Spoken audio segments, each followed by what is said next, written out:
You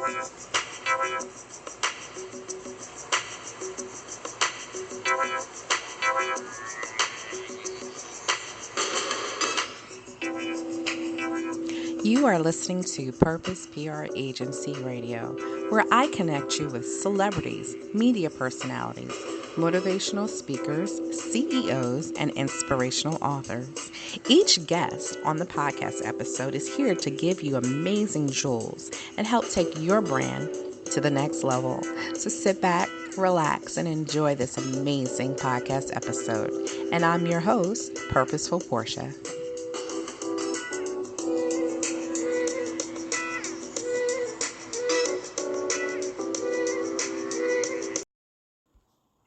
Hello and welcome again to Purpose PR Agency Radio, and I am your host, Purposeful Porsha, and today I have such an amazing person on this podcast episode. He's one of my good friends, someone I look up to, I admire. I call him my husband in the industry. He's my brother, one of my closest friends, and he is just an inspiration across the board.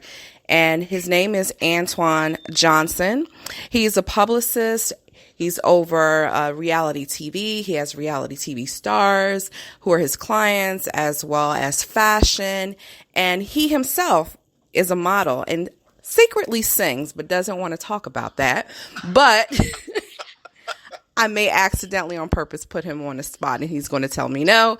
But I want to talk about his new amazing venture and his spotlight Under the L, which is a new reality show. I would say reality, but it is a show that takes a deeper dive on artists the underground artists that have a backstory behind the reason why they sing and why it has so much passion and power behind their music. So let me not take up the whole interview by his introduction, but introduce you to this amazing superstar himself, Mr. Antoine Johnson. Hi, Antoine.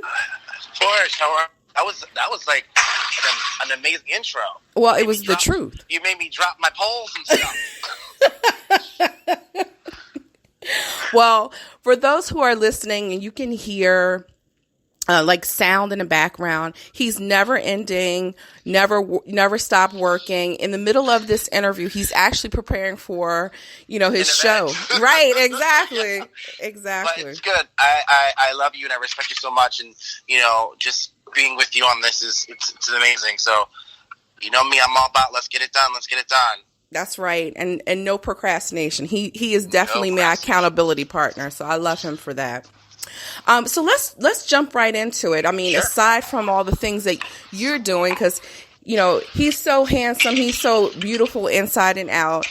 You're so sweet. But I'm so serious. And he's, not only is he, a model and he has clients who are in the industry, but the most beautiful thing is he has a perfect ear. Like, you really should have really been an A&R, but he has a perfect ear. And he started this new platform, Spotlight Under the L. And I really want people to know about this fantastic showcase that you have. So let's talk about it. So let's talk about the artists that you have on and the reason why you came up with it. And more importantly, why did you choose that name? So I am a New Yorker, and so I grew up with Showtime at the Apollo. And, that's where stars are born. You either make it or you can't. Mm-hmm. But at the time I grew up, Harlem's not the Harlem that people know now. Right. Harlem reminds me that much of Kensington in Philadelphia. Mm-hmm. So I have a client that's in Kensington, and I'm looking around and I'm seeing all the people in the Kensington neighborhood, who the rest of the world truly believes this is the worst place to live, Mm-hmm. With the opioid epidemic and drugs, etc.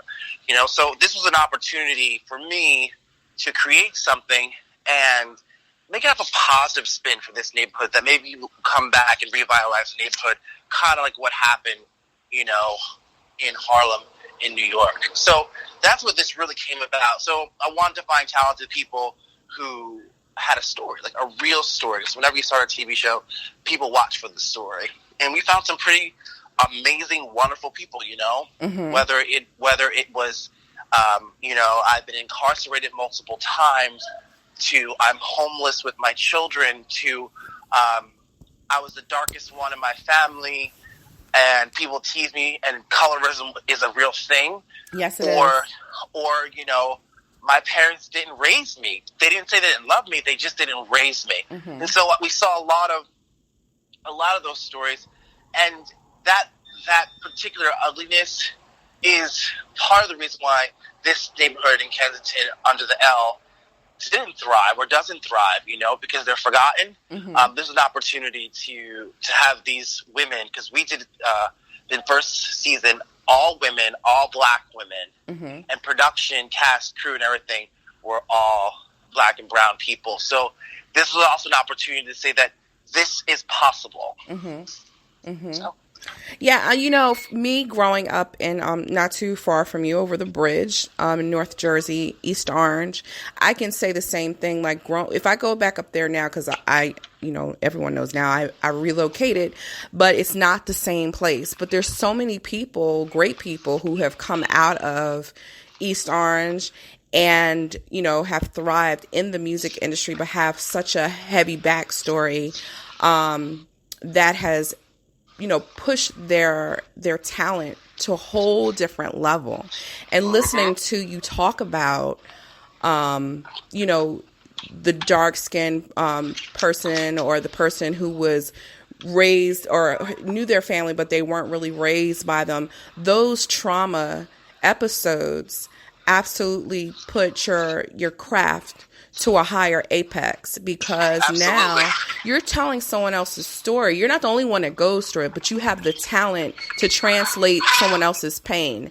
And so I like how you're taking that spin, you know, just helping them have a voice to their voice. So in the middle of recording, has anyone ever broke down or like had, you know, reminisced in the middle of singing because they had to tell their story through, you know, lyrical magic, I should say? So, you know, in the first episode, you know, which has been out for 2 weeks now, you actually get to see them tell their story in a one-on-one sit-down interview with our producers, or myself as executive producer, because we want people to identify and get to know why these women sing. So yeah, you get the tears, but more importantly, you get the honesty. Right. And that's important. That is. And then immediately after they sing, they have to sing us. Immediately after they talk about their story, they get up and they do an a cappella song of their choice. So this is the first time you get to hear their story, but also the first time you get to hear them sing. Ironically enough, I pitched a show called Notes on High, which was supposed to be a gospel song, looking for the next gospel or inspirational singer, and nobody wanted to do that show. As soon as we did Spot Under the L, it was R&B focused. People came out of the woodworks. The irony of this situation is 90% of the girls who were on the show who auditioned sang a gospel song as their original a cappella. So I think that was a testament, a true key to their faith and how important that is in their journey in life. So I think it's a safe place. I'll say in regards to you switching gears, because when you say that it has to be a gospel platform, me being a PK, he teases me as far, not the fact that I'm a PK, but I live my truth in that. And then but the fact that you say it's a gospel show and then a person doesn't feel like they have to be real. That's the problem with, I would say, the church. They kind of make you feel like you have to be a certain way and you can't live your truth and let God be the judge of it. And so now that you switched it over to Spotlight Under the L, they can tell their testimony and still tell their truth and not feel like they're being judged. So I think that was kind of a smart move. That's a very smart opinion about that. Yeah. You know, I never looked at it that way, you know. Yeah, I think so people feel like they have to be churchy or have church talk, and they can't waver and talk about, oh, they just had a cocktail last night. You know what I mean? But now that you switched it, you could talk about, I had that cocktail and I was smoking my cigarette, and God has released me and saved me and blessed me. Yeah. So good move, and that's why you got the outpour of people who really wanted to tell their story. Yeah, I mean, like I said, it was moving, to hear their stories, and just to be a part of that experience was even better. So have any, I would say any labels, have any labels reached out to any of the people who have already been seen on your platform? So we, ironically, not even ironically enough, we were lucky and blessed enough to have Jermaine Jones from American Idol as one of our judges, and he used his platform to kind of help the girls and coach them along. Okay. Which was amazing. And throughout the season, with him working, and our talented musical director, Marquis, who worked with Dr. Dre and Prince and all that stuff, they've helped groom these girls for, the finals, which already happened. We already know who the winner is. We filmed all that stuff. But great things happen. The girls win. The winner gets a contract with CTO, so they get a chance to sing and perform and make money doing that, as well as a car from Rolls Auto. So, some good prizes. Yeah, but are all the contestants, are they all from like the Philadelphia, Jersey, Delaware, Maryland, New York area? Yes, they are. And that was part of the focus was being able to take people from this particular region and getting them work, Okay. A lot of people in this city are very talented, but they just don't work like they should be working. And when they make it, they never come back. That's a so that was a conversation. So what type of coaching do the artists get in the middle of all this? Because, when you have like a reality show or a showcase or contest or however you want to frame it, they're thrown into the reality of all of it. But then it's gone. So do they they're already telling their truth about their trauma growing up. Are they getting some type of therapy or trauma if they don't make it to a higher level than they think they are, or do they understand that this type of exposure is definitely blessing them? Like, do they get any background information or how to handle this quick thrown of success that they're receiving? So, ironically enough, you're talking about something that, we try to groom them through the process of reality TV, correct? Right. So reality TV is produced. It's real in the sense it's happening. It's real in the sense that your stories are real, but it's production. And what I learned with this particular group of girls is that some people's personalities overpower other people's personalities, and this show needs to stay positive in the sense that we're helping each girl get to where they need to go, within their career. And with saying that, a lot of people had to be coached on how to just live in a space with other girls. True, yeah. You know what I mean? And then on top of that, writing on the spot, like literally producing on the spot, where you have a girl who is an independent artist, solo artist, who's on the show, who's looking to propel her career. And this is a great opportunity. We're working with Dailymotion on this. They're the second largest media platform in the world behind YouTube. And that's where this show lives. And so here's an opportunity, just to get on the show for 2, 3, 4 weeks. Those are millions and millions of people that potentially can see you, And so when her vocals are clearly better than the other girl, but she wants to pursue her solo career, what do we do as producers and executive producers? We have to make the show go on. So, we give them opportunity to more or less bow out and save face, because this is part of the industry. So that is definitely something that happened, and you really just get to know yourself in this process. A lot of people put pressure on themselves to win this, and it really was just, you're going to win no matter what. This was designed for you to win. You may not win the car, you may not win the contract, but you're going to win Instagram followers, Twitter followers, a fan base. You'll have official videos with content. People will know who you are. They'll like your backstory. They'll hate you for your backstory, but they're still going to listen to your music. You have original music you can use to promote. So these girls also learned how to push their brand and create a brand.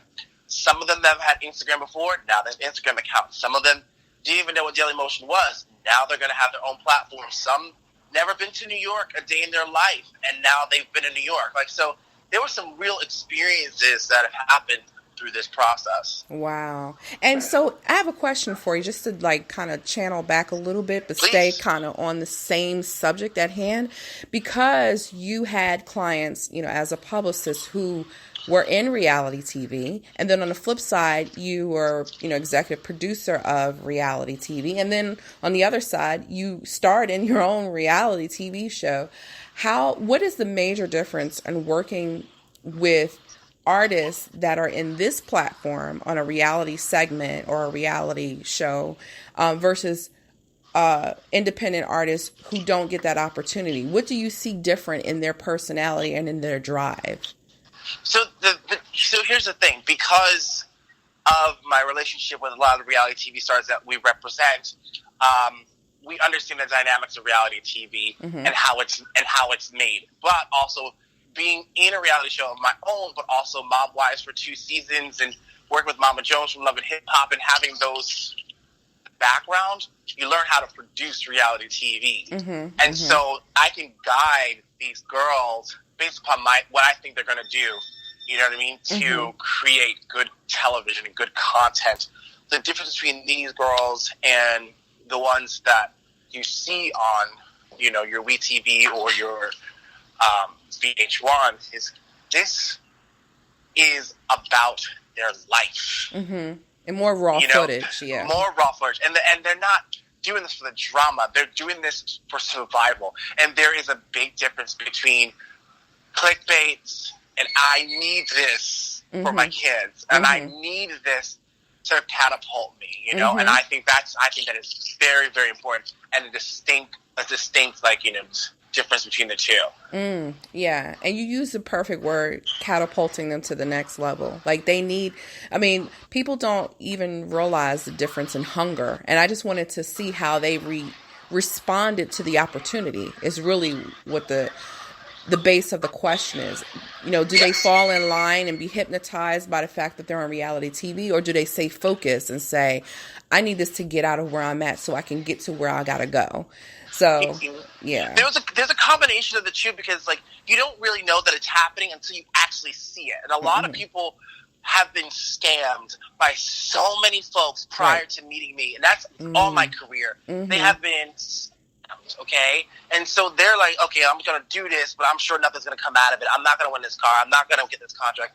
There are really no clients. There's really nothing. You know what I mean? And because we put it in this neighborhood, even more red flags and suspicion happened, And it wasn't until they actually met the band, learned the music, saw the stage being built, the lights being put up, and actual production happening, it was like, okay, cool. Then it was like, we got rehearsals on this day. You got to learn this music between now and that time. You know what I mean? And day one kicked their butt. We filmed 4 episodes in one day so that we can have half the season done. Wow. I know they were fit to be tired. They were thrilled. Oh, absolutely.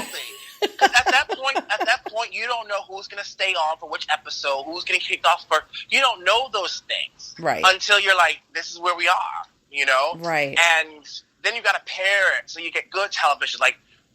This girl's a rock star, but this girl is good. But that girl that's good could be a rock star. So you have to put her in a group where she rises all the way through that season to rock star status. And so they learned a lot about production and how things work. So this is important. This is a lesson for a lot of people. Well, this is a nod to you. For those who don't know Antoine Johnson, he's an educator. He's a teacher. So he's not someone who's just he'll tell you, if you don't want the truth, don't ask him. That's number one. But more importantly, he's going to teach you how things are done and done right. And pretty much he puts the ball back in your court. I told you how it works. This is up to you to do it. It's up to you to take that advice. And so being up under you as a client, these females, or just being up under you, if they go to someone else after this opportunity, then they'll be like, that's not right. So, that's a nod to you, because not too many people take time to nurture their clients. They just take them on and just move on to the next. But I appreciate that. No, but that's sincere, because it's far and few who actually care about a person. You don't just take them on just for the money. You absolutely care about people. And so these people that are on the show should absolutely know, that they have, if not the best, one of the best. And they should be honored that they even have this opportunity. So I will say that they were gracious. They were very, very gracious. And they saw the opportunity, as things progressed. Like I said, a lot of skepticism because they've been burned by so many people, and it's like, I don't have to put out money for anything. You don't have to do anything but show up to rehearsal and look good on camera. And do your job. And do your job. And when they started meeting the clients, it was like, oh my God, this is really happening. And then, when we launched that first episode, we hit well over 2,000 views in that first week. Wow. That was unheard of, because we put zero promotion behind it. We put zero promotion behind it, because we got pushed back production-wise, but we were grateful that we had those 4 episodes already in the can. Otherwise, we would still be filming.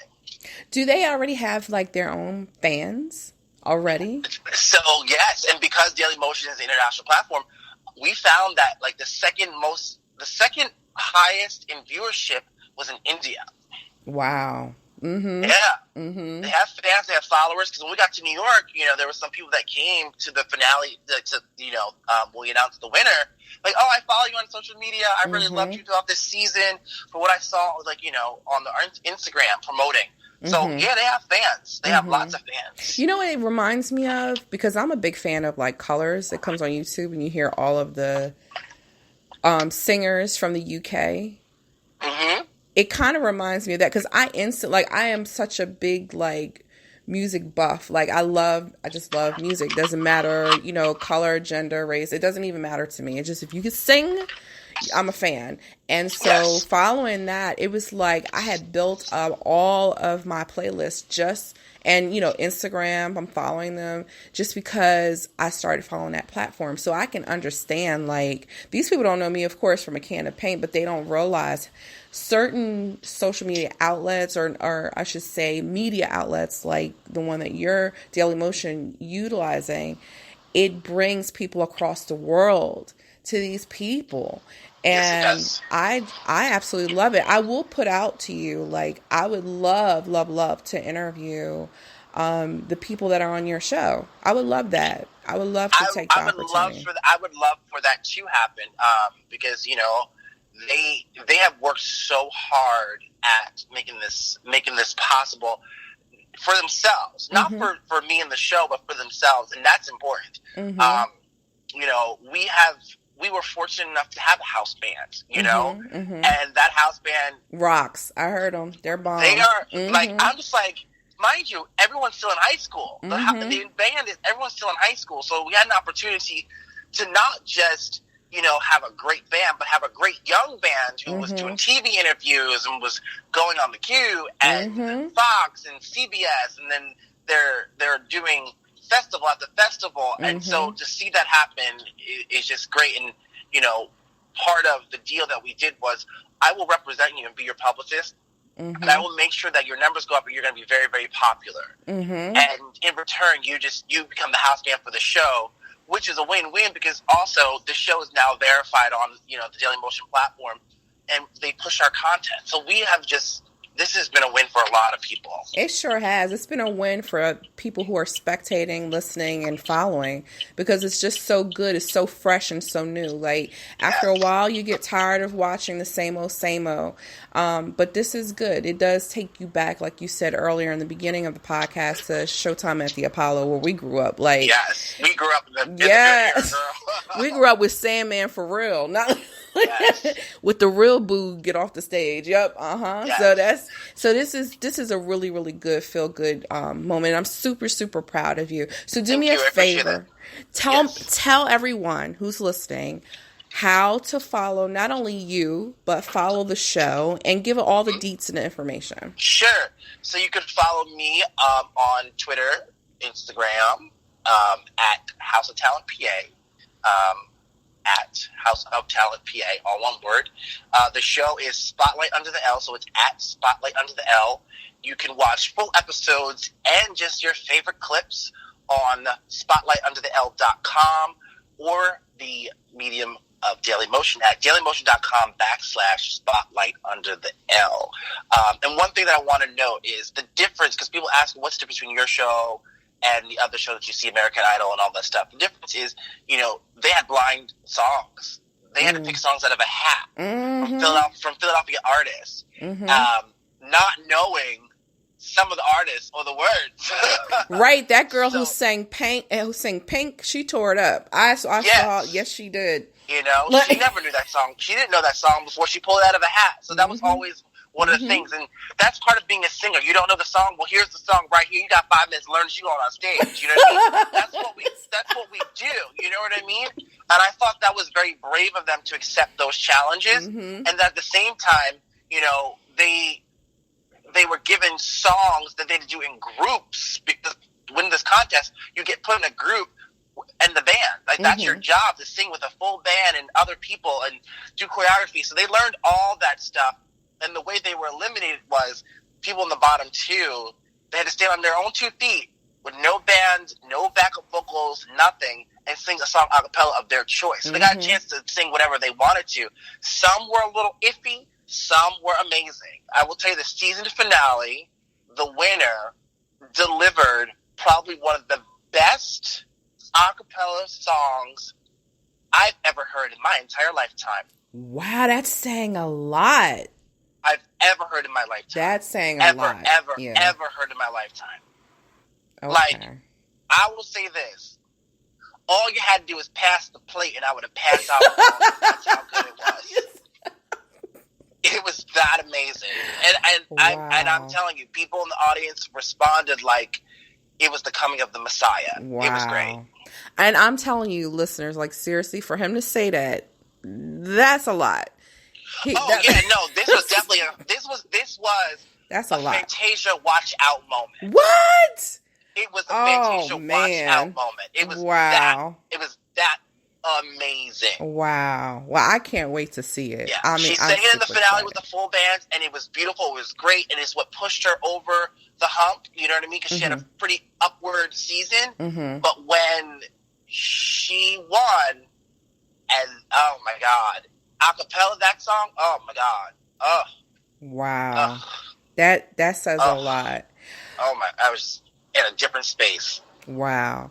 Yeah. Well, I have one final question for you because we're about to wrap it up. If you have any advice for anyone right now who's listening, whether they are an independent artist, or someone who wants to get into reality TV, or even we didn't even get a chance to talk about fashion, which he definitely has his hand in. Well, that means you just have to come back to the podcast. But if you have any advice for anyone that's listening to you today, what is your bit of advice that you'd like for them to take with them? It is very simple. Show up on time.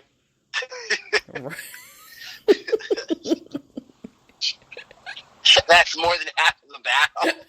But show up on time and be true to yourself. If you cannot be true to yourself, no one's going to believe that it's your reality. Wow. You need to put that in quotes so I can use that and put that on Facebook, okay? I like that. There you go. Just use it, girl. Got my permission on the radio. Well, I always say the same thing every week because it never goes out of style. But what I say is when you walk in the room and when you walk out of the room, whatever anyone whispers is your brand. So make sure you walk in purpose. Be blessed, everyone. Antoine, such a blessing to have you on. You're always amazing. I love this man more than words can ever speak or write. So I'm super proud of him. Be sure to tune in to this show, you definitely will not be disappointed. Daily Motion. And also remember, it's going to be streamed on Facebook, correct? Do you stream it as well? Okay. We stream it on the Daily Motion. So on the Daily Motion platform, we go live, like you're watching live television. So we kill it. We did the finale live, but it doesn't stay posted. It's only in that moment, and we had like 1,700 people watching at the same time. Well, make sure you guys click into Daily Motion, Spotlight under the L, and that's with EL. Remember that. Don't just put the letter L, okay? L train.